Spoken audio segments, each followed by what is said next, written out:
Okay, ready to go. Welcome, everyone, or Tom in this case. I thought Julian was going to be on, but that's okay. Let's move on. Welcome to AdvisorFirst Monday Kickoff Meeting, episode 1613, June 17th. Man, halfway through the year.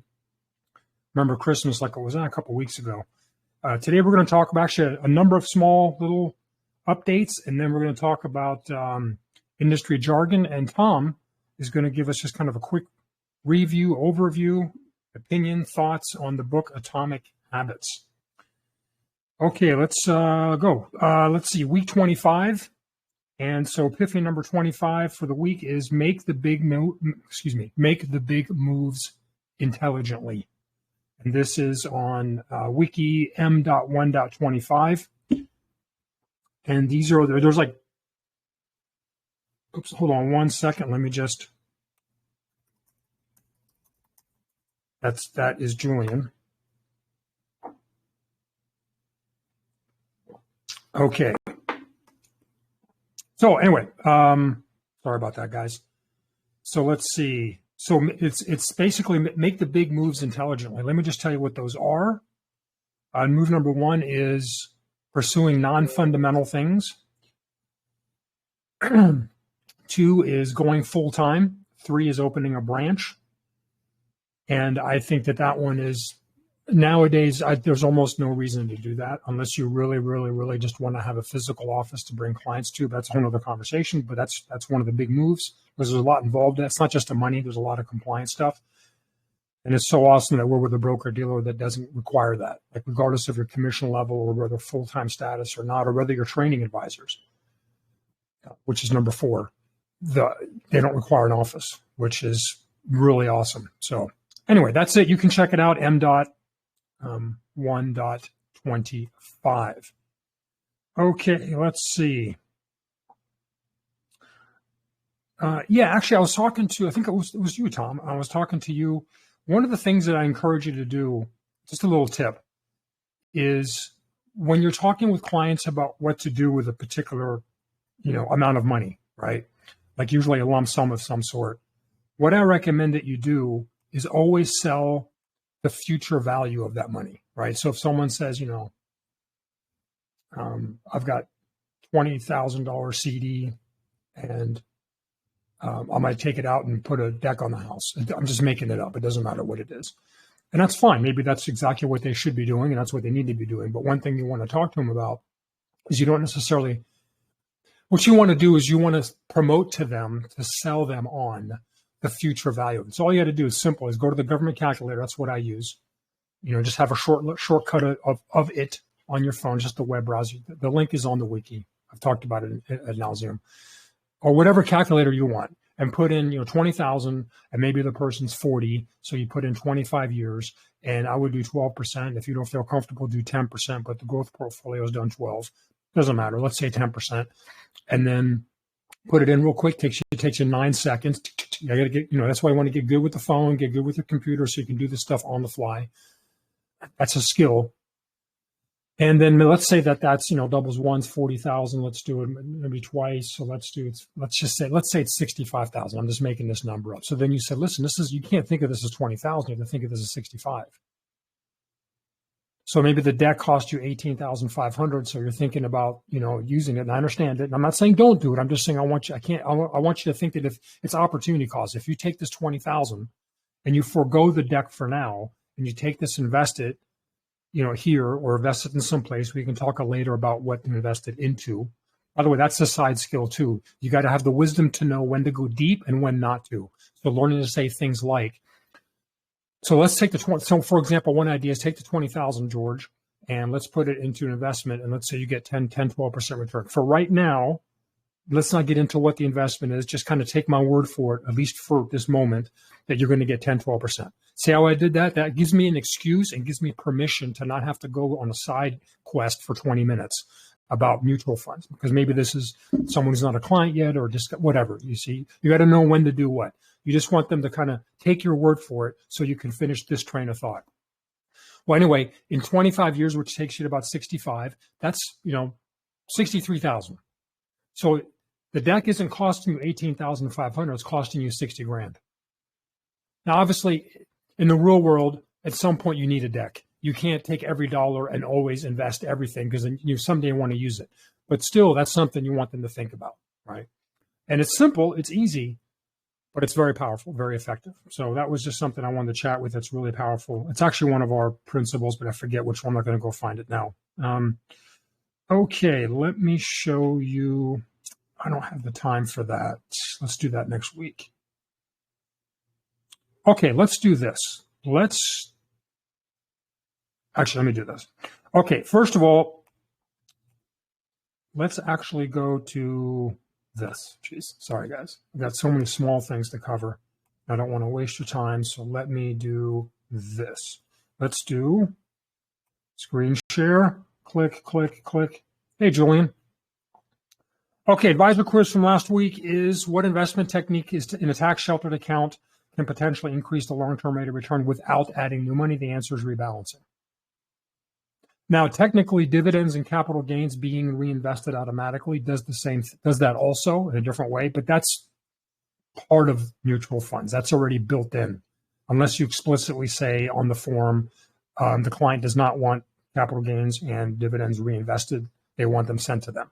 But the default is that it does, and that kind of also has that effect. Without adding new money, your shares magically increase. This is what I tell clients, like from January to January over a given year, without you adding any money, regardless of what the market does, you're going to magically have more shares on January 1st, actually December somewhat, but I say January 1st than last year because capital, even if the market went down, your shares increase. Mutual funds are really awesome when you truly understand them. Anyway, but the one actual, like, let's call it technique is rebalancing, right? But it got to be tax qualified account. Unless you're using a growth portfolio, which is one of the benefits of the growth portfolio. If you want, what's a tangible actual benefit of using a growth portfolio or using a portfolio, I should say, over individual funds, forgetting about performance, at least not directly, one of them is rebalancing because the portfolio series rebalances in non-qualified accounts without triggering a taxable event. Whole other story. The point is it's rebalancing. It's not adding money. It's not withdrawing dividends. It's the fact that selling high, buying low on an automatic basis. So that was the quiz. That was it. All right. The book of the week. Well, Tom's going to talk about Atomic Habits, but in terms of our top 35 odd books of the week, this one is Never Eat Alone. It's a great book. It's kind of what it sounds like. It's a book about referrals, more about networking, not so much referrals, networking, getting introductions, also providing introductions, and really building a business on a people-to-people basis. Never Eat Alone. And we do have this both in EPUB format for reading, and I think I just got it in audiobook. So speaking, let me jump over to that. So I mentioned in our chat room about the audio bookshelf program, which I have a bunch of audios, and I grabbed a whole bunch of more this weekend since I was on that project. So I spent about half of Father's Day doing this. I think I grabbed like 50 different books. So if you haven't jumped in there yet, there's a bunch. I mean, a lot of them aren't part of our business, I'm showing you here, but a lot of them are, including the one I just told you about. In fact, is that in there? Let me see. Eat. Does that show up? Actually, it doesn't. I thought I saw it. Yeah, there it is. Yeah, so here it is. Never Eat Alone in audio. So, and shout out to Michael Biardi, who did some testing for me and also is already listened to, like, I think 2 books since Friday. Okay, so we have that. If you want to have access to it, just shoot me a telegram and I'll give you access to it. Cool thing about using this is if you use the app on iPhone or Android, it syncs you individually, your progress, what you've read or listened to, what you haven't. Also want to mention we have our ebook ebook platform as well. Same thing. If you want access, let me know. It's a little bit more work because you got to download the EPUB and then upload it or add it to your reader, but it's fantastic. Okay, let us move. Oh, yes, let me do this real quick. So 2 things. One is I was chatting with Julian this morning, and I know you're on. You mentioned, Julian, you can't speak, but let me just show you one thing on this spreadsheet. On this sheet, I mean. So this is the master spreadsheet, AdvisorFirst master spreadsheet, commissions calculator. One thing I just want to show you, because this has come up before. So In this example, we've got American funds, $250,000 investment. Remember, only edit the green cells. And so you want to see what's your commission. Okay, so here we see advisor commission is 50%. In this example, you can pick whatever you want. That's a typical industry standard. So what you do is then you go down to the breakpoints here, right? So it's like 250 to 500 breakpoint. So you scroll over, you go over, and under GDC, that's 5,000. Just coincidentally, it's a very round number. So that means the revenue, the thing you report in the chat room, and what you keep track of if you do that, or what shows up on our leaderboard is this number. That's the production number. In fact, part of the topic today is acronyms and jargon, industry jargon. So one of them is GDC, gross dealer concession. That's the industry. Some companies call it something different. Actually, one company calls it something different for whatever weird reason, but they're kind of an industry anomaly.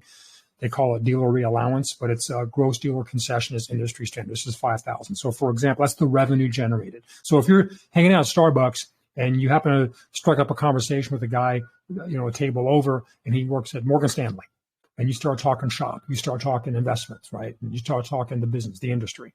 And he says, what's your production last year? I did 120,000. He goes, oh, that's pretty good. I did 250. Great. Oh, that's incredible. Great. What you're referring to in that little story, without even saying it, you're referring to this number. This is the revenue number. This is the GDC. This is the production. Those are all synonymous. Production, revenue, GDC. That's the amount of commissionable, or the fee-based guys call it the fees. It's all the same thing. It's the amount of literal cash sent from American funds, Jackson, Fidelity, Vanguard, to the broker-dealer, to the advisory firm. It's all the same. Nobody knows what commission level you're at. Nobody knows. All they know is it's a industry common number that everyone can rely on. So back to my story at Starbucks, you don't know the guy's commission rate. He doesn't know yours, and you might not even ask. It's maybe kind of impolite, right? But you can talk about production numbers. So this is the number you get credit on. This is for promotions, for contests, for the leaders board. This is the generic number. From this number, you now get your commission. So in this example, we go to the next column, which says advisor commission. And in this case, the person who used this put in 50% industry commonly. That's another industry number that people do use. Maybe you're brand new, you start at 35. Maybe you're experienced, you're at 70. But if 50% is, even Nick Murray in his books, when he gives examples, he uses 50%. So that you would get $2,500. That'd be your commission, okay? But what I actually was talking about here when I was chatting with Julian about it was this column to the right, one that I added here a while back. This is kind of a little bit darker client cost. So this really comes into play in A shares. So in this example, the client would pay $6,250 upfront. They actually don't, and I don't want to go too deep on this topic today. It's not so much that they're actually paying $6,250. Is what they're doing is they're buying the share more expensively to get into the account, or they're buying an A share that costs them more than normal. That's not true either, because that is normal. But then the alternative, you're buying the share more expensively than other share classes cost, but now that share has a lower annual cost. It's all how you phrase it. But to use normal language, the point is that the client looks in their account the very next day, assuming there's no dramatic market change, or the share value didn't change much. They would have $6,250 less in their account in terms of dollar values, but they'd own very inexpensive shares for the rest of their life. It's like a buy-in. Anyway, this number shows that, but you got to make sure you line it up right? So it's not 14,000 because you got to go to the 250 breakpoint, right? Because that's what you're investing. Now, the reason you might say, why doesn't the calculator just automatically show you that? Because here's why. Let's say the client already has, here's an example. Let's say that you have an existing client already has $600,000 through the family, husband, wife, kids, in American funds, $600,000. And then you're going to add 250 either to an existing account or open up a new account, but it's for the family, right? So they already got 600, you're going to add 250. So you put 250 because that's the new money going in, and you want to do the math on the new money. But now when you do the breakpoint row, you got to go to here, because that's going to be 850,000, right? So the calculator doesn't know how much money the client already has. So that's the reason why I could have programmed this so that it would highlight how much you put in and which row it belongs to, but I can't because I don't know how much the client already has, right? So the client adds 250 to already 600. So now the new amount's 850. So they would go into the 750 to the under million row. So that means your GDC be 3,000. At a 50% contract, your commission's 1,500, and the client cost would be 3,750. That's all. But okay, okay, that works. All right, let's move on to this one real quick, since I wanted to talk about this and make this. Okay, so this is a new thing we have that I have. I can't remember if I mentioned it. I think I mentioned it last week. I don't know. It doesn't matter. So this is a forms calculator. So this can help you figure out what forms you need. So it's part of the master spreadsheet, obviously, and you go into forms here, okay? And what you do is help you figure out the forms. I'll just walk you through it real quick. So remember, as always, you only edit the green cells. You should only be allowed to edit the green cells. If you can unfortunately edit something else, let me know. So you go to product type, let's say it's going to be a mutual fund. And you've got mutual fund, variable annuity, estate planning, age and change. Okay. I don't do life insurance because life insurance is done by iPipeline and they have their own thing. They already have this figured out. So I do the mutual fund. So now when you enter mutual funds, some fields pop up that are applicable to mutual funds. So now company, let's say American funds. That's all I got in here right now. I can add other fund companies. You want other fund companies that you do, you let me know, I'll add them as we need them. So it's American funds. Okay, what's the flavor? Flavor refers to like Roth IRA, 401k. Let's say it's a traditional IRA. Okay. So now when you have traditional IRA, so now the question is, is it a rollover? Yes, it is a rollover. And is the client over 65? Let's say he is. You're rolling a 401k over, just left his job. He just turned 65 last week. So you do a yes. So now what it does here, and I can already see a mistake. The age 65 doesn't work. That's what I want you guys to test for me. If you could, that would be very helpful. I just found an error. So what should have happened is there should have been one more application shown up here that would have been for age 65 and older, but I'll fix that later. So barring that mistake, let me just uncheck it. So what that shows you is you need the IP base application. You need an IP mutual fund qualified, non-qualified 529 application. You need American Funds IRA application. And because it's a rollover, you need the IRA rollover transfer request. Now, for example, if I uncheck the rollover, that goes away. Check it back, it comes back. Okay. And then here it shows you the DocuSign ID, and it even links to the actual DocuSign template in Google Drive. Now, just in case you don't know, you don't have to like re-upload every time you do an app, right? So you only do it once. You only upload the templates to your DocuSign once, and you probably will like never use these links, right? Because you already done it until I make an update to them. And some of them get updated frequently. You just got to check in the mastermind group. Sometimes there's notes here that'll show up and I'll add them as we need them. But this at least gives you the form number. You also know, okay, I need 4 forms. So now you jump over to DocuSign, and then you're going to open up your template. Well, now they're called agreements now. And then you'll add, 1, 2, 3, 4, and you're ready to go. So it's a quick, we used to have this on the wiki. Actually, I still have it there. Got to clean it up. But you have to scroll through. Okay, I need this one, and make a note. I need that one. I need this. This is all done kind of for you. Also, in some cases, like for example, let me do SEP IRA. SEP IRA.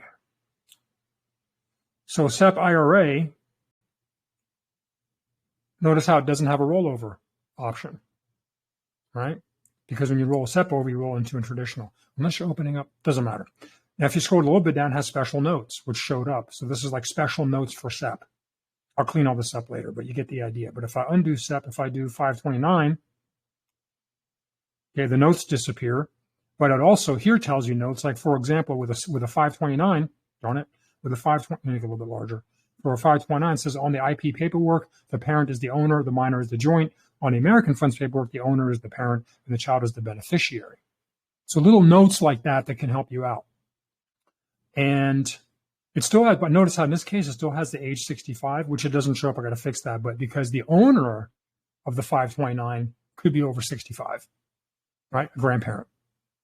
Oh, actually, you can get your own 529 and 65. There's no age limit. Anyway, so that's it. Then there's a couple links here. There's instructions on the wiki for this. The video walkthrough, I haven't done that yet. There's DocuSign templates in Google Drive. IP forms. Actually, I should add DocuSign too.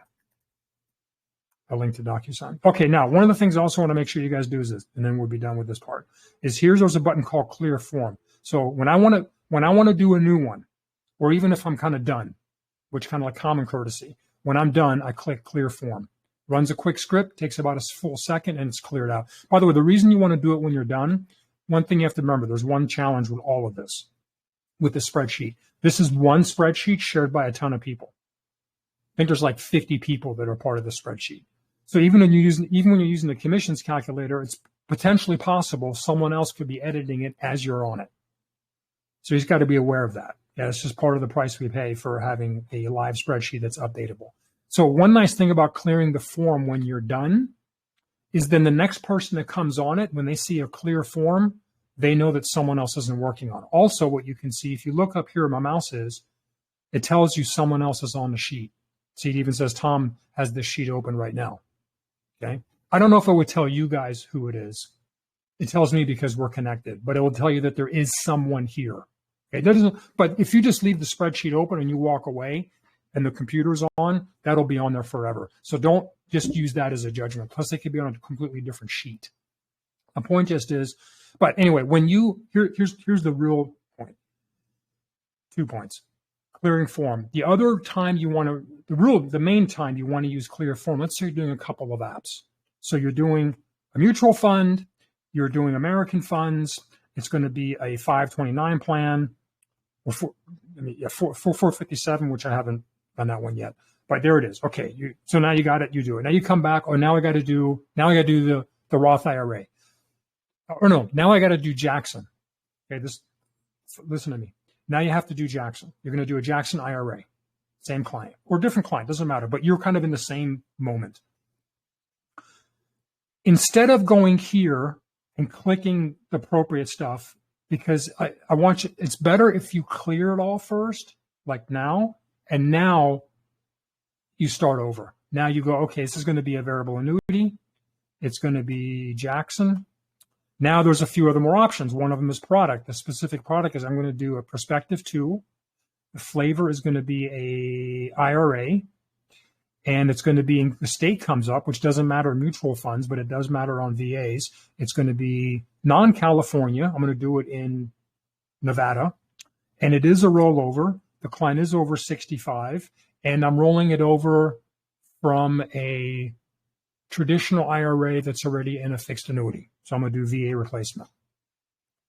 So all of them are here, except for, again, the over age 65 one. I got to fix it. So here it says IP-based app, the variable annuity form from IP. All right. Jackson New Perspective, non-California. So that's ID, DocuSign ID Jack 05. And then replacement, non-California. It's a replacement because it's coming from a annuity in this example. Non-California, so it's Jackson 06, which actually doesn't have a hyperlink because I don't have that one yet. So I guess no one on our group has done a replacement of a life insurance or annuity outside of California. Or if they did, they didn't give me the template. Doesn't matter. Okay, so there you go. So anyway, the point is every time you're kind of done, do clear form, at least when you're doing a next one, so that it clears it. Okay, last thing is when you do clear form, the first time you do it, Google, because it's a Google spreadsheet, is going to ask you permissions that you can run scripts in your account, your Google account, because this is a script. It's a simple script. It's basically 2 lines. So don't worry, I'm not hacking your system. But it's a script I wrote that's embedded in the spreadsheet, but still for it to run on your computer, not on your computer, but to run on your account. You only have to do it once, but it's like 4 or 5 dialog boxes you've got to click through. It's kind of common sense your way through it to basically allow, right? Just allow.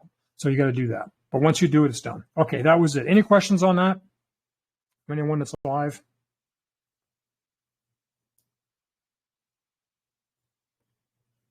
Okay, in that case, let's move forward. Let me undo my screen share. And how about we go to Tom? Actually, I could have done. Tell you what, Tom, you can go ahead and start and give us a review or however you want to do it, whatever you feel like on the book. I'm just going to show the book again. So go ahead and get the party started. Tom Habits. Do I sound loud enough? Yeah, I can hear you great. You can hear me good? Okay. Yes. Yeah, so Atomic Habits by James Clear. I've heard about this book for a while, and I think we even have it in the house. But anyway, so yeah, it's a great book to read or listen to if you want to work on habits, whether you want to quit them or start some new ones. I got some notes here. I'm just going to kind of go over like the 4 laws of behavior change when it comes to habits, and one is a cue. A cue might be something like you're going to bed and you brush your teeth every night before you go to bed. So when you decide to go to bed, that's kind of a cue. And then the second one would be a craving, and so maybe you've got some crust on your teeth before you go to wash them, and so you really kind of feel like brushing your teeth because your breath is bad and you're going to bed. And then the response would be to brush your teeth, which is not too complicated. And then the reward is feeling that you got clean teeth before you go to bed. So that's kind of an example of the 4 laws as far as the cue, a craving to do it, and then the response, and then the reward. I mean, you could put that to anything, whether it's smoking cigarettes or whatever your habit might be. And that's kind of a loop as well, too, for all habits. So depending on how you want to change things, whether it's the cue or the craving, the response, the reward, that kind of help you manage your habits. One thing he does like to mention is the 2-minute rule, which you may have heard of before, not through just James, but I think other people too, is to make the habit, if you're going to look for a new one, to just be able to do it in 2 minutes.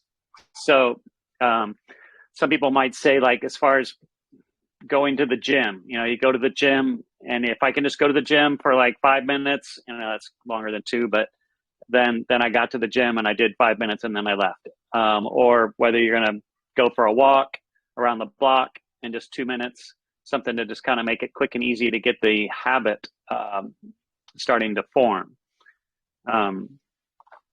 Another habit tip he did was a habit stacking. So if there's like a habit that you're into, that you kind of add the new habit or one that you want to work on, to kind of combine it, that's another way to kind of help start and create a new habit. For example, say you have a habit of cooking dinner in the evening, and then if you want to stack doing the dishes after dinner, that would be maybe a way of habit stacking. And then, I really liked the one thing he did was talk about focusing on the type of person that you want to be and coinciding your habits with that. So, if you have some bad habits that you want to do away with, and you kind of think of your own persona and who you want to be, you try and attach the bad habits of not doing those into the person that you want to be, and then kind of vice versa would be for being for good habits as well.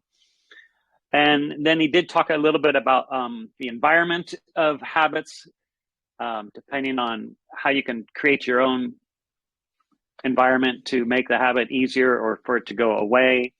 One thing that I've kind of like to start doing is run 1 mile in the morning. So putting my environment to that would be like putting my shoes out, putting my running shorts on, so when I get up in the morning, that stuff's right there, ready to go, and then create a habit. I already pretty much surf, mountain bike, or run every morning anyway, but to run 1 mile, like 10 minutes around the block and putting the shoes on, it's a great way to kind of get the day started, get you're out in the sunshine, you got a little heartbeat going, and then boom, you're ready to go. So that's my little stitch on the atomic habits forming. Wonderful, Tom. Now you listened to it in the audio version, is that right? I did, yes. And how long did it take you think? How many hours was that book, roughly? Well, I think it's about a 5-hour listen. There's times when you're like, okay, he's kind of going in deep, diving deep on this, and then all of a sudden it'd be like, oh, that sounds good, So it's That depending on kind of where you're at with your own habits and how you feel about them, I think is how useful maybe the listen or the book will be. I think I already have a pretty good amount of good habits, so but there's definitely some good tips that you can kind of take out of that to start, and kind of easy too, even like 2-minute thing, whatever that might be, and then once you get a 2-minute habit going, you can make that one bigger and then maybe start another one. So that's great. I've always believed that if you can get at least one good thing from every book, an article, a webinar, MKOM, going to a big event, it's worth it, And it sounds like you've mentioned that 2-minute one about 3 times now. So it sounds like that one at least made somewhat of an impact on you. Yeah, I mean, my run's 10 minutes, but still, No, the concept, sure. I think, yeah, the concept though, for sure. That's great. Good. I appreciate it. That's wonderful. Thanks for that tip. I will. I read the book a long time ago, a book version or electronic version, but I think I might give it another listen, which I have not listened to it. So that's great. I appreciate it. And anytime you have any other ones, just let us know, because you did a great job. Very succinct, right to the point. Love it. Okay. Very good. Let me just check real quick to see if we have that in the book form. Obviously, we have it. No, I do not.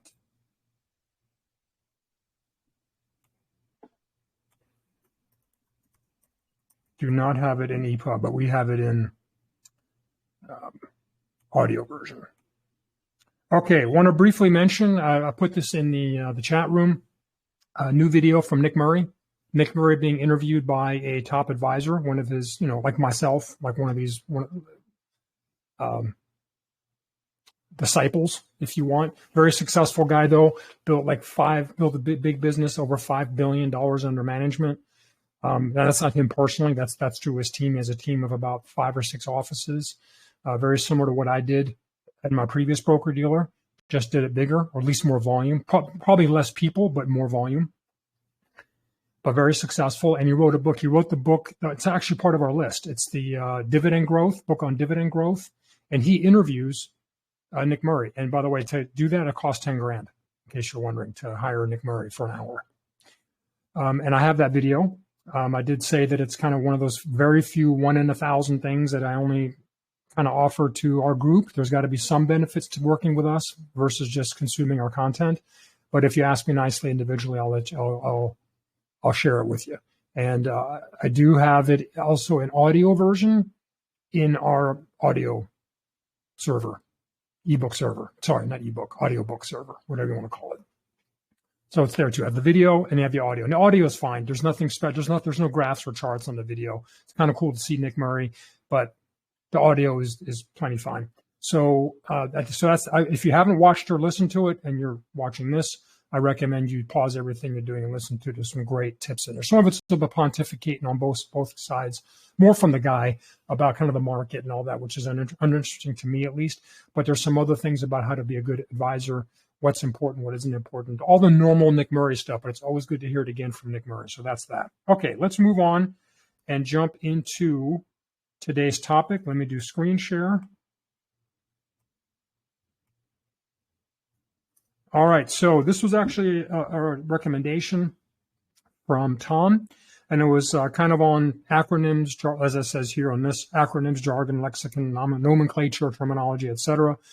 We actually have a page on this topic, but this is more internal, but I do want to bring your attention to it. So this is on M.6, AdvisorFirst M.6, and it goes through a lot of these nomenclatures and acronyms, and some of it's kind of like for us that we use, and some of it's industry, and not a whole lot for the client type side, but it's still kind of good to know because we do use a lot of acronyms. I mean, we're not as bad as the military, but we're pretty close.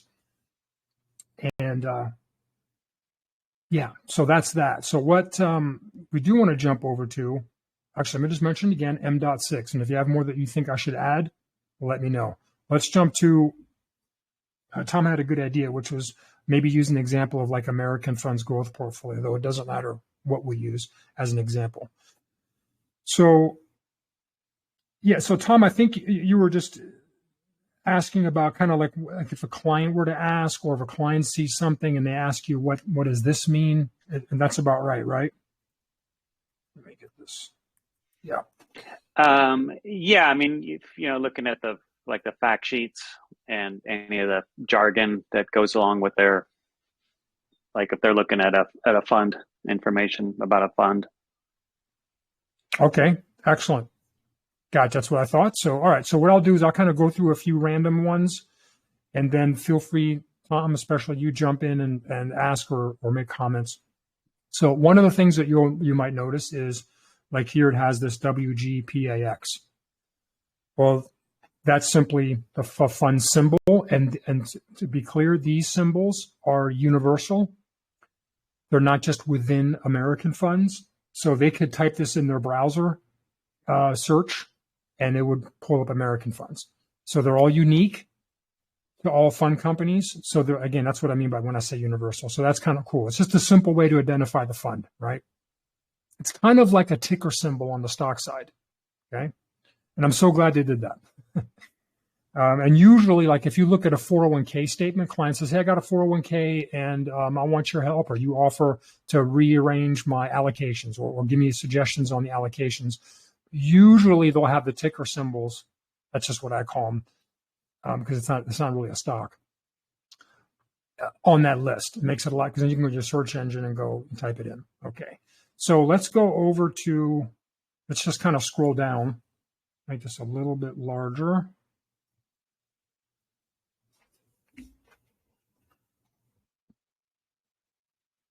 Tell you what, let me open this in a new tab. By the way, Control or Command click will open something up in a new tab without getting away from your current tab. So we're going to look at that in a minute. So we'll scroll down here. Okay, so let's take a look. This is one that sometimes actually does come up. So NAV versus MOP. So NAV is the cost of the share class without an upfront sales charge. That stands for net asset value. MOP stands for maximum offering price. So it's the offering price, because this is, we look up where my mouse is, it says it's an A share. And we know A shares, they have an upfront one-time cost, but once you're in, the cost of the share is very low. Okay? So that's what these two things mean. Maximum offering price, by the way, means, so it's it's not just the offering price, which is the initial price to buy the share, but it's the maximum offering price. What is the maximum offering price of an A share? At least with American funds, it's anything under $25,000. Right? If you invest less than 25 grand within a 13-month period, I don't know why it's 13, not 12, it just is what it is, then you're paying the maximum offering price. So the way that they always show A shares, including the infamous ICA mountain chart centerfold, going back to 1934, is at a maximum offering price. Sometimes I phrase it, this is the worst pricing structure of the best pricing structure. A shares, by far the best. But within A shares, we're going to show the worst, which is no discount. And that's what an offering price means, no discount, right? So all these returns show it with the worst pricing structure. So under 20. So this one here will tell you the last year return, and this is as of May 31st, was 19%. So this fund did 19% in the last 12 months. But if we go to NAV, it did 26%. Right? Because there's no upfront sales charge. You notice, though, as you go further, like if you go a 10-year return, the differences become less, right? It did 9.09 at maximum offering price. At NAV, it did 9.73. So the further out you go, the less that upfront sales charge makes a difference. But by the way, it'll blow away a C share or F share either way. That's another conversation. But that's what MOP means and NAV. Now, NAV, I don't like NAV. That's my personal, I'm speaking to you as an individual advisor, a associate friend for all of you watching. I'm not speaking as a manager, trainer, or a guru. I don't like NAV. NAV is, you can do NAV, like if you do your own account, you can forego the upfront sales charge. That's like a benefit of being an advisor. If you do your immediate family, husband, wife, kids, you can get rid of NAV. You just mark off a box. Okay. Sometimes they check if the last name isn't the same though. They're not stupid. I don't like it. I've never done NAV in 35 years. I didn't do it for my dad, didn't do it for Isla, didn't do it for Shaw. I never did it for myself. I don't like it. I think it's a mistake to do NAV. I don't want to pontificate too much, but basically, I already get a discount. My discount's my commission. And I think, if I may say it strongly, I think you're making a mistake if you do NAV. You're short-sighted. You're stepping over dollars to pick up pennies. You will make money. You will make money by not doing NAV, by paying the same that every other client pays, because now for the rest of your career, you can look a client in the eye and say, I do for me what I do, what I'm recommending for you, right? One of my personal principles is do what's right. And part of doing what's right is, what would I do? What would I do? If I was a client, didn't have a license, but I knew everything I know, would I do A share, C share? Would I do variable annuity, not variable annuity? Would I do American funds or Fidelity? Would I do equities or bonds or blah, blah, blah, blah, blah, right? So I always recommend, this is just me personally, what I recommend a client. And that's what I promote. That's one of the values I think I'll bring to the table. Now, of course, I could lie and just not do it differently, but I don't. And I'm sure you guys don't either, right? And I give that speech to my clients. What I just told you, I actually give that speech to my clients. And I even tell them, listen, sometimes I've occasionally told them, I can do NAV for myself. I can, as a benefit to an advisor, I can get an A share, which the annual cost is the best you can ever get. There's nothing better than the annual expense of an A share. And I can eliminate the upfront, I can bypass the upfront sales charge. I've never done it. Didn't do it for my dad, didn't do it, and I just go on to that same story because I do the same thing. So that's just that's not really a part of this topic. So I think doing NAV is, in my opinion, don't want to offend, is short-sighted. You're going to save a little bit. And the only amount you'll save is because remember, slow down. If you do NAV, you're also not going to get your upfront pay either. Now, your pay is never 100%, right? So you'd still make more if you did NAV, if you didn't do upfront sales charge. But if you do upfront sales charge, then you will get paid. So you got to subtract that from the cost, right? So anyway. Okay, let's go through. So that's what NAV and maximum offering price means. So by the way, on these charts, you can't, when you do maximum offering price, like you might know the client's going to invest, 120,000. So they're not going to be at the first at under 25. They're going to be like at the second break point.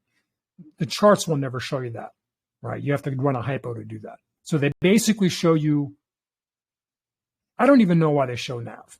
Honestly, I think it's just so maybe you can show someone like the pure return of how good the managers are. Like the managers performed 26% return last year. But with the upfront sales charge is 19. But 1 year anyway. That doesn't. Sometimes clients ask what it is, and I just say, just look at MOP. Okay. All right. So let's take a look at this right here.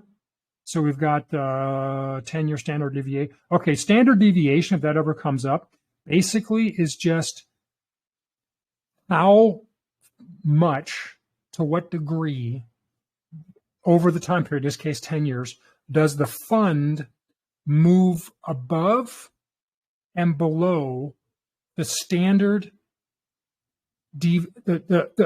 how much does it deviate above or below, fluctuate, volatility kind of, if you want to call it that, above the standard line based upon the S&P 500. So if the S&P 500 is a benchmark, listen, I love the S&P as an index, but I don't I don't invest in it. I never understood that, right? The S&P 500 was never meant to be invested in. It was meant to have a reference, like the Dow Jones.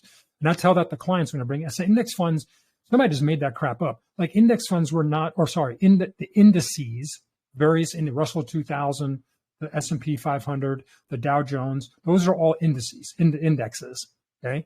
They were never meant to be invested in. They were meant as a reference point, like GDC we mentioned earlier, so people can communicate and have a sense of what something means because you have something to refer to it, right? The S&P is by definition average. Why would you ever want to invest in average, right? Why would if you're building a big company, you need a top engineer. You're going to hire a C student. That's what, by definition, what an index is. It's everything, right? It's all of it lumped together in one big number. And that's kind of what I tell clients with index funds right there. I give them that little speech. Okay, anyway, so the deviation, the standard deviation is how well or worse does it do based upon, how much does it deviate over this time frame, this 10-year time frame. Now, it says here, interestingly enough, is there's no data available for time frame. I'm not sure why it does that. But we're going to move on. That's what the deviation means. That one almost never comes up. Morningstar ownership zone, man, that's like this kind of stuff starts glazing my eyes over. And I sometimes say that to clients. Like every once in a while, I have a client ask me stuff like, what's the beta? What's the alpha? We'll get to that in a second. And I'll even I'll give them this look like I'm giving now. I'm like, dude, it just makes my eyes glaze over. And I'll tell them, look, I know what it means. Of course I do. But dude, this is like utterly doesn't mean anything. You got to find opportunities in your own style, not my style, in your own style, to let people know what's important and what isn't, sometimes with words, but sometimes with a little bit of play acting, with a little bit of flair, like doing things like, dude, really? Like, look, yeah, I'll tell you what it is in a minute, but let me just first tell you, this like doesn't mean anything. It's all just mumbo jumbo nonsense. It's not nonsense. Behind the scenes, these things are important to like the bean counters and the little monkeys doing their investing.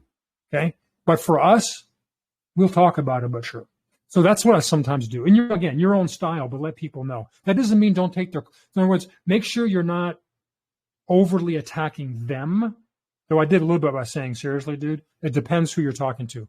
But you can say, listen, it's a fair question. So, which is a great expression to use, by the way. It's a fair question. It's a fair question, but let me just tell you, for us, because we're together, right? For us, meaning us clients, completely irrelevant. All right. Fun facts. All right, so let's take a look here.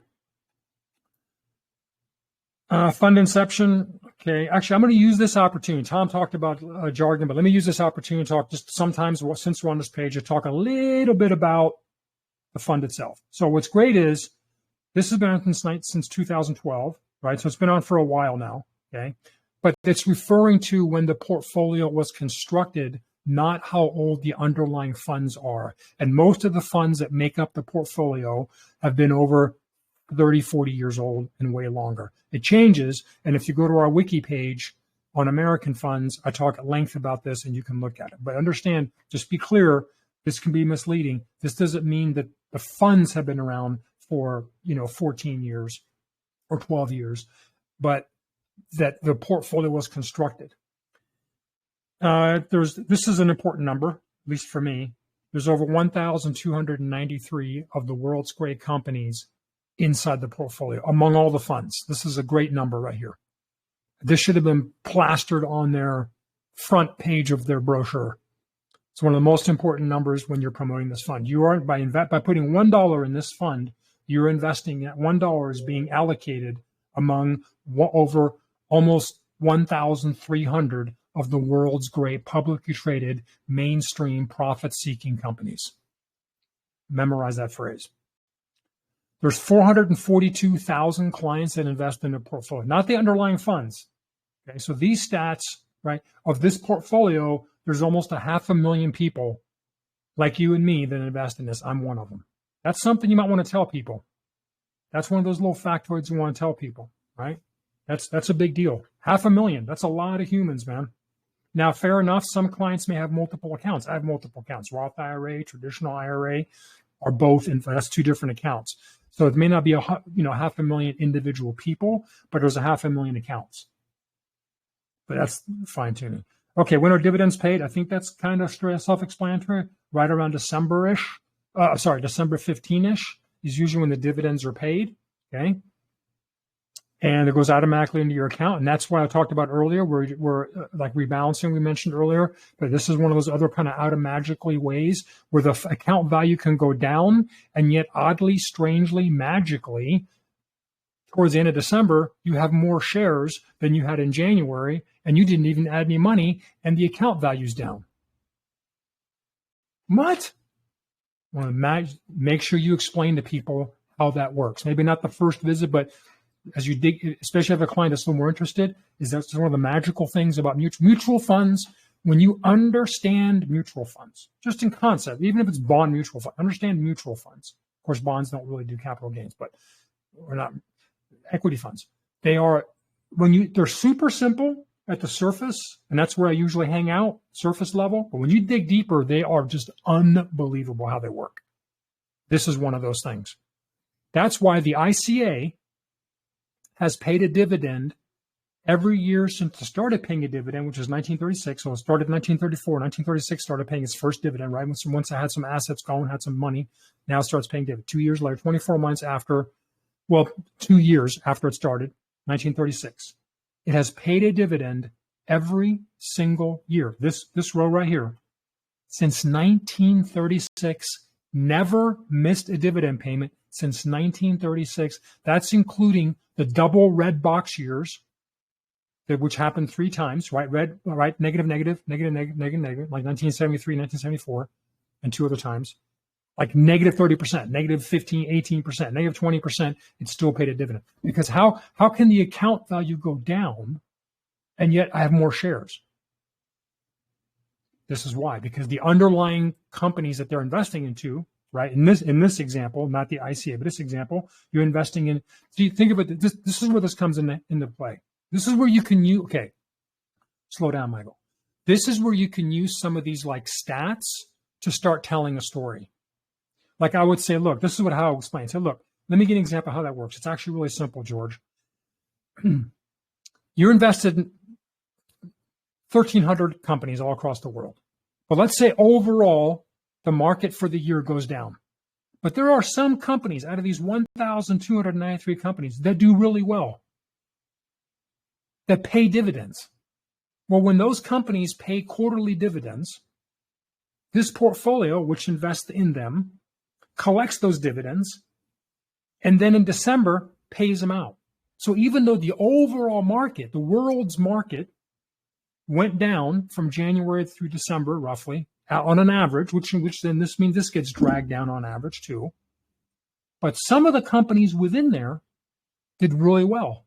That's the problem with that's the one problem with looking at like the overall market, the overall economy, or even index funds. Yeah, you got to be careful with. That's one reason I don't want. And I tell us this is part of my speech to clients. This is why I always like indexes, because that's like saying the average human being is 20% overweight. Okay, but that doesn't mean you got to be. Right? The average American driver doesn't use their blinker. Doesn't mean you shouldn't use your blinker. So there's a lot of companies that are above average. Well, when they pay out, you get that. That's expressed to you here. So every December is a fun time, man. Fun time for us, because you'll all of a sudden, from one day to the next, magically, the number of shares you own will magically increase. Now, breaking out a role play, that's why with some clients, I don't do this for everybody because it just takes too much time, but some clients are kind of nervous and all that, especially if the market's down though. I will show them.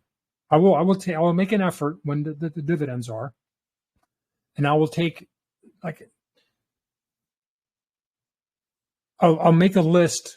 I mean, I don't do this for every client. It would take you like 3 days of hours of work, but for a handful of clients, especially if the market was down or kind of nervous, I'll notate what their number of shares they had before the ex-dividend date. And then when the dividends are paid out, I can log back into American funds and look at them again. And then send them an email or call them. Say, look, and then tell them, forget the account value, look at the number of shares. Anyway, let's move on. Capital gains paid is the same concept. They're paid in December. Capital gains are not always paid out though, because that's whenever, what does that mean? Actually, let me just, okay. I think you guys know all this, but I'll just tell you. So capital gains simply means whenever the mutual fund managers sell some of these companies anytime during the year, during the calendar year, and they sold it for more than they bought it for. So maybe they bought Tesla 2 years ago and now they sold it and they made a profit. That's called a capital gain. So they pass it on to you and me. So but theoretically, let's say the fund managers don't sell anything. They buy some stuff, but they don't sell. I don't know if that's ever happened, but let's say they do. There would be no capital gains paid out. Or they sold, but they lost. They just wanted to get out. Right? That's all that means. The dividend payments, in case that wasn't clear when you're telling clients, is that's when the underlying companies, these 1,200 companies, when they pay a dividend. It's not so much that the fund is paying. The fund is paying it, but the fund is passing on the dividends from these companies. So these two things, maybe we're getting a little bit deep in the weeds here, but these two things are different. The capital gains paid and dividend paid, in the sense that the capital gains paid is something that American funds did. They took action, and it resulted in capital gains. They sold some stocks for more than they bought it for. The dividends is, in a sense, passive. American funds could do nothing. Theoretically, American funds could make no changes for the whole year. Other than new money coming in, they buy more, but they just buy more for their existing allocation. They don't buy any new stock. They don't sell anything. Let's just theoretically say that. There'd still be dividends because it's something the underlying companies did. They, Tesla pays a dividend, IBM pays a dividend, Procter & Gamble pays a dividend, and then American funds collects them all, end of the year, drops them back to the client, and 99.9% of clients have dividends and capital gains reinvested automatically, and jumps right back in. I don't know if that's something you want to tell the client, but and portfolio turnover is 1%. Now this is also the problem. This is a little bit in the weeds too for us. This referring to, because it's a portfolio series, this one is referring to how often they change the allocation of the 6 funds, not the portfolio turnover of the underlying stocks of the 6 funds. That's why it's a really low 1%. Okay. Fund number, this is just for American funds internally, completely useless to us. The one that is important is the GWPAX up top. Okay, we talked about NAV and maximum offering price already.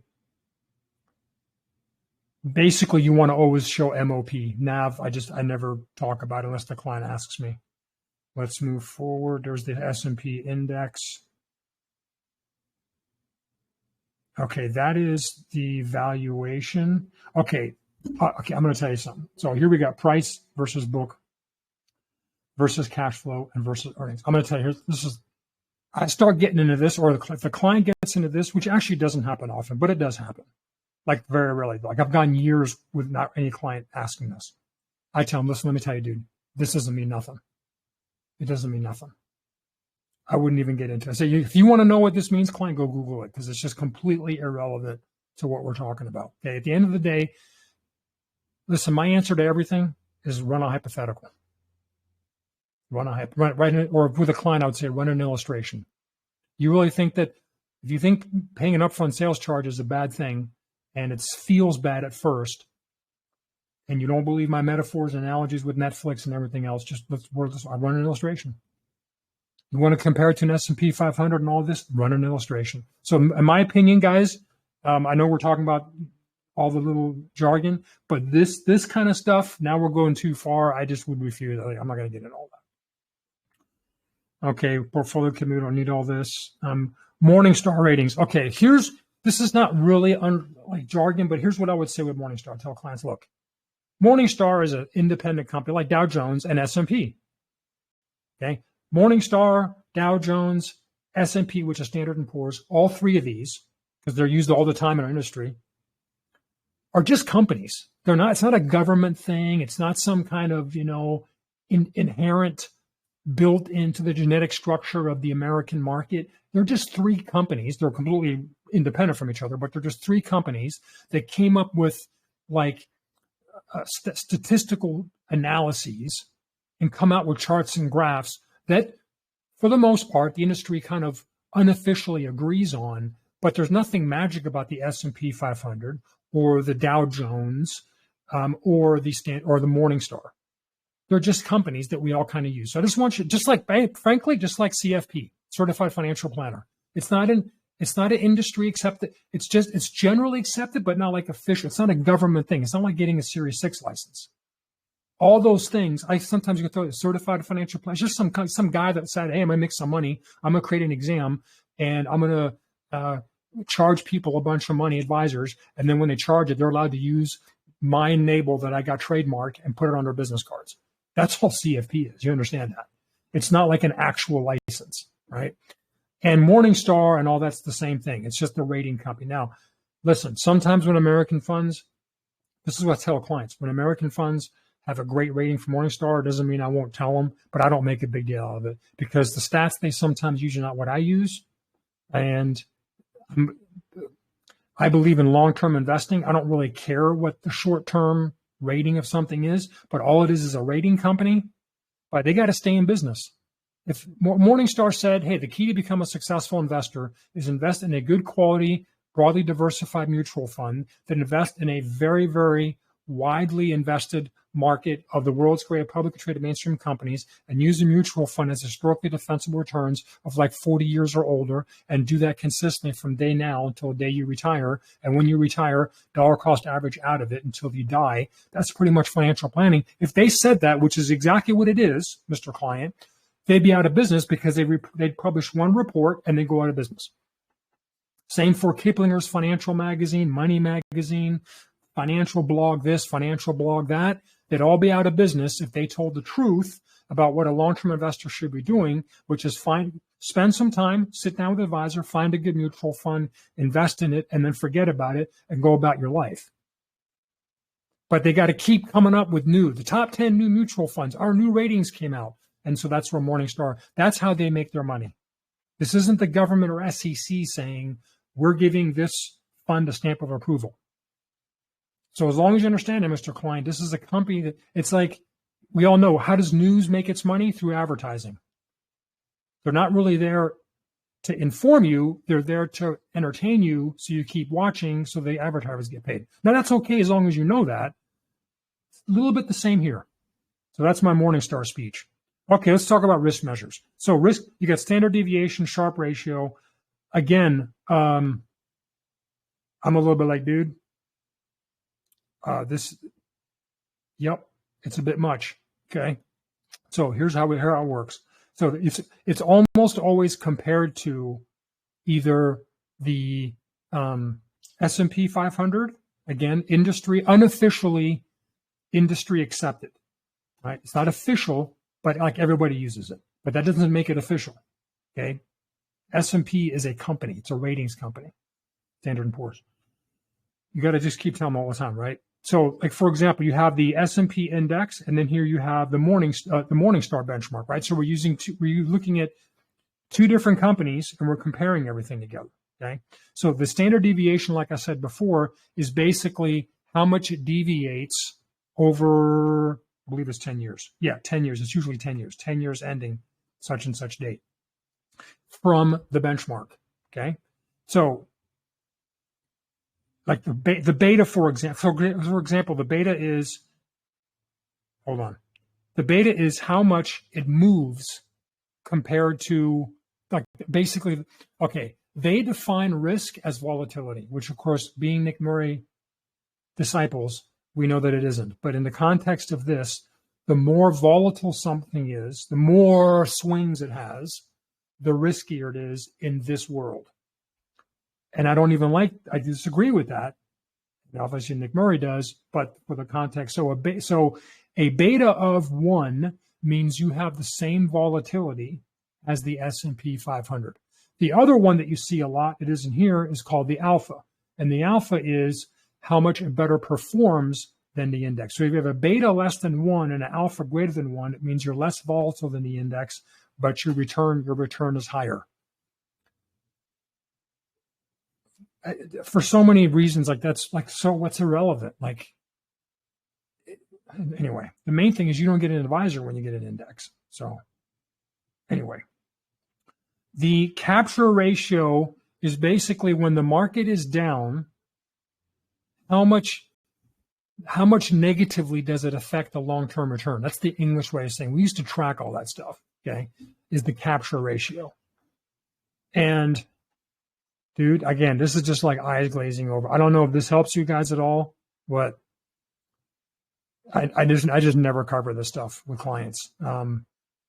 Sometimes a client will, I've had not so much clients, But I've had like discussions with guys, especially like in the cigar lounge, they're like day traders, and they'll talk, well, what's the Sharpe ratio of this funds you talk about? What's the beta on that? I'm like, dude, are you serious right now? So the bottom line is, what's the return? What's your return? Right? Run a hypo.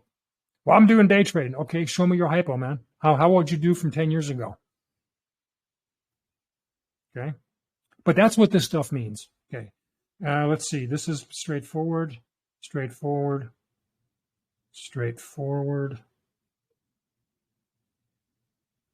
Dividends. We talked about capital gains. Fund and expenses. Here we go. All right.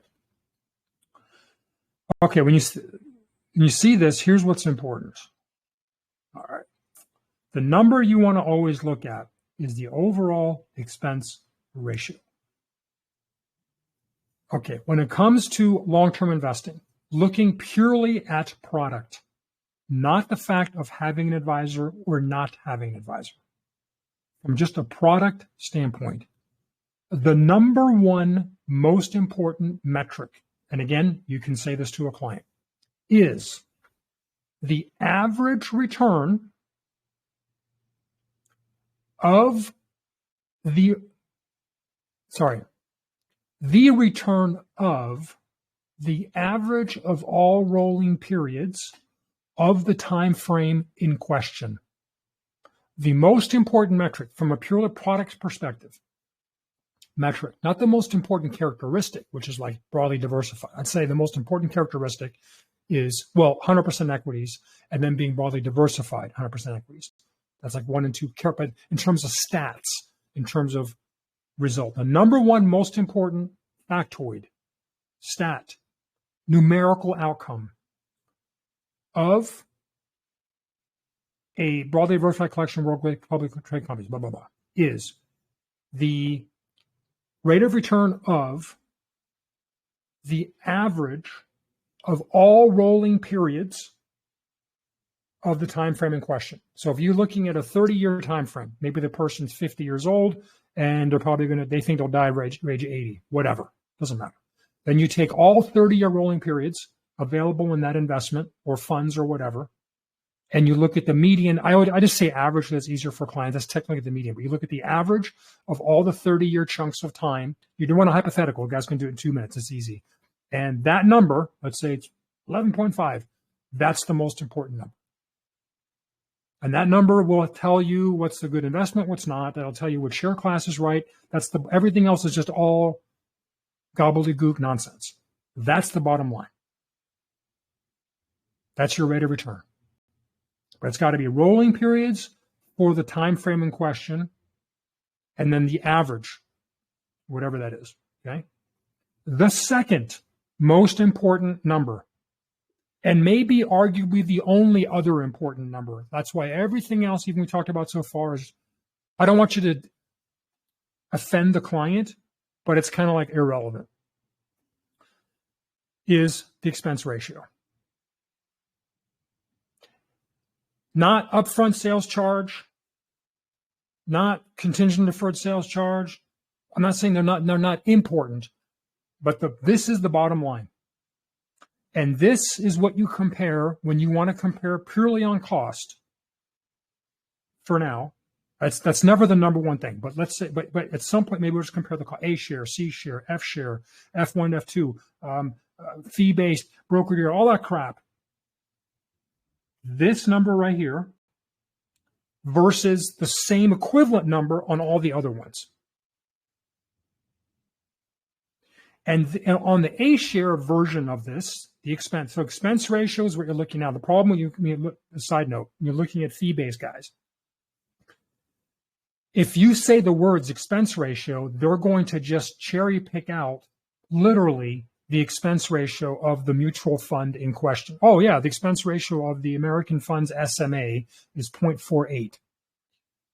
But when you're comparing it, you got to compare the total annual cost to the total annual cost. Well, in the A share world, the total annual cost, other than the upfront sales charge of the first year, the total annual cost is the expense ratio.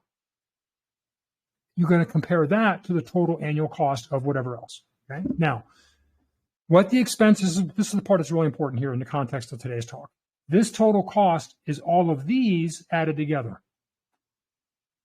And I feel like they could have made this look better on the screen.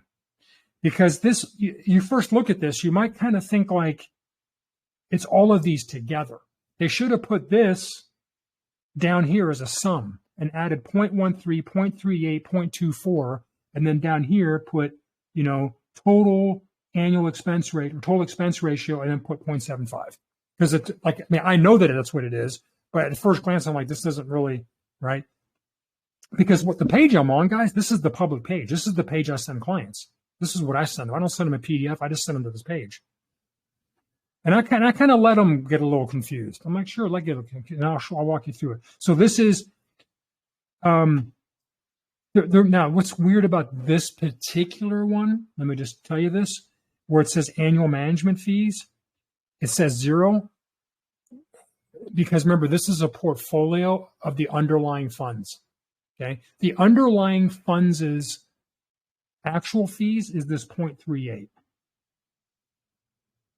The pure cost of managing those individual funds proportionately is 0.38. That's how much it actually costs American funds to manage, to pay the managers and analysts to manage the money. Other expenses, God knows what it is. I don't know. It doesn't matter. The 12B1 fee, that's our fee. That's why, by the way, our 12B1 fee is not 0.25, it's 0.24. This is us, and this is a service fee, which is your ongoing service you're providing the client, which is kind of like you could say the advisory fee, advisory charge, which is typically 1%. But by the way, a lot of times it's a lot higher than that. It's just built in for us. So that's another reason why the advisors, the fee-based guys, it drives me insane. Sorry.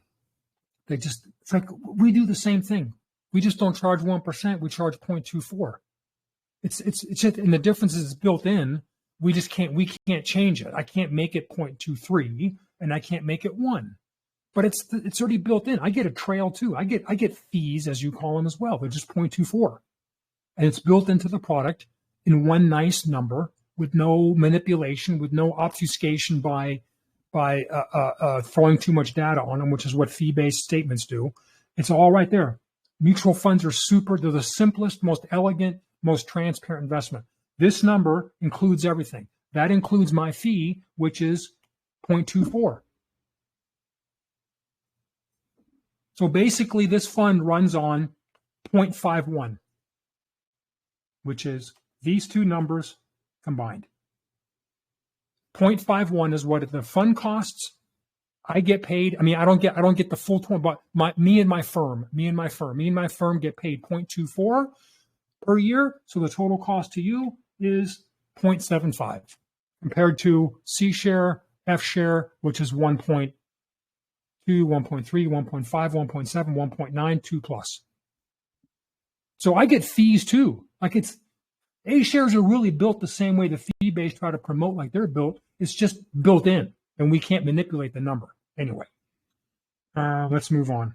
So let me, in case you don't know, up here across the top, you have all the little clicking, and all that does, it's actually one long, deep web page. This just jumps around, in case you're wondering. Okay, let me jump over. I think we're kind of running out of time, but let me just take a look at this one real quick.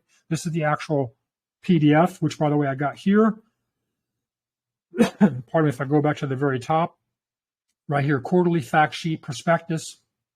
Little click, little tip, hold the control key down. Maybe it's Command and Mac, and hit the touchpad or button. The watch up at the top opens up in a new tab. So yeah, right. So here, pardon me, I think we're almost done. Let me make it a little bit larger. If you're with clients, always clean everything up, right? Make a big screen, hit F11 so that the menu bars go away. Make the screen, make the PDF or whatever web page as wide as you can. Get all the distractions out of there. So full screen, F11, and then make it wide. Expense ratio. There it is. See, 0.7. So this was great because it has some of the important numbers. So the companies, excellent. That's important. 0.75. Here you got the standard deviation, beta R squared. So look, let me tell you, Mr. Client, it just don't make a difference, man. It just don't make a difference. Okay.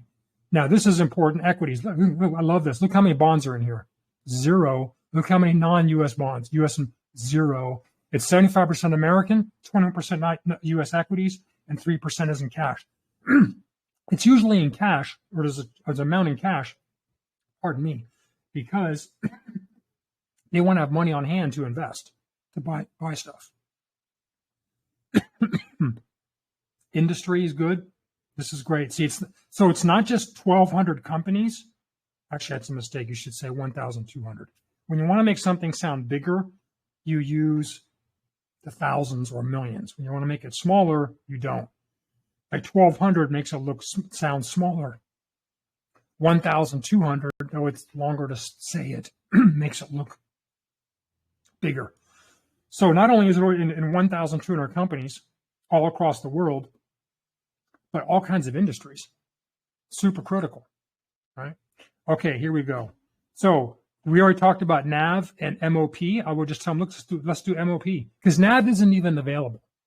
Like, now having said that, let me back up. There is one case. Let's say you have a client that you're talking to and you feel they're going to be investing $1 million or more. Then you do NAV, because that is NAV. There is no upfront sales charge. Okay. But I would almost always do lifetime.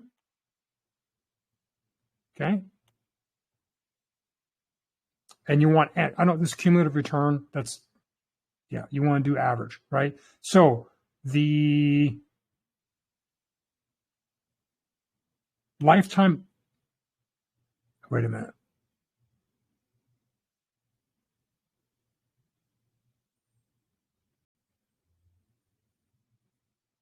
Hold on a second. Let me see. Are they doing lifetime of the S&P's lifetime, or are they talking about, anyway, sorry. So in this case, you can see the S&P did better. I just don't know if that's this, well, in 10 years, I don't know about lifetime. It's got to be the same lifetime. Okay. Anyway, in this case, so with the maximum offering price, the 10-year return was 9.4 for the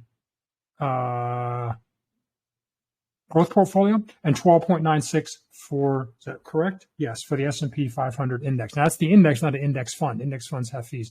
Now this is usually a rare number.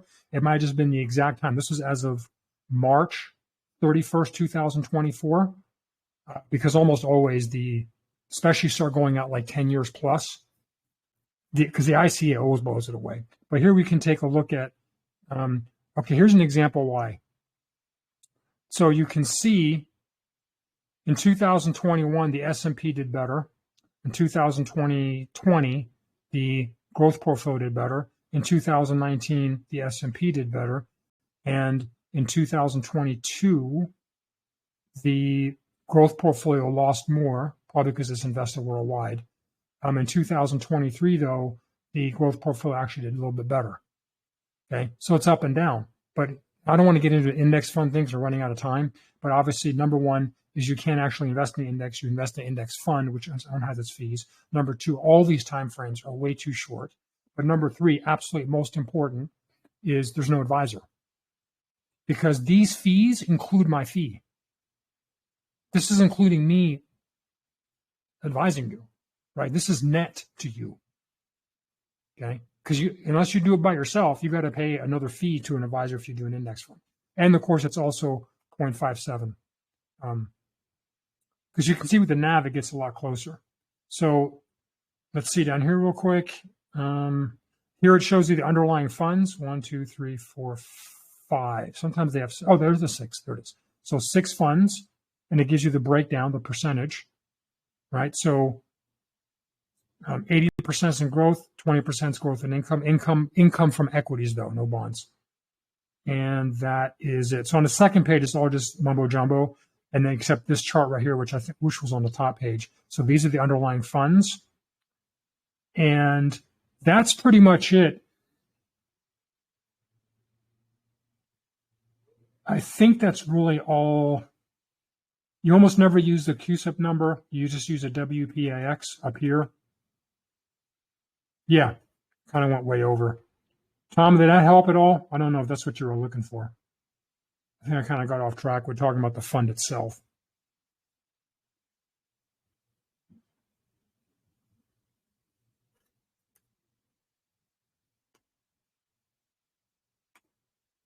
Yeah, good.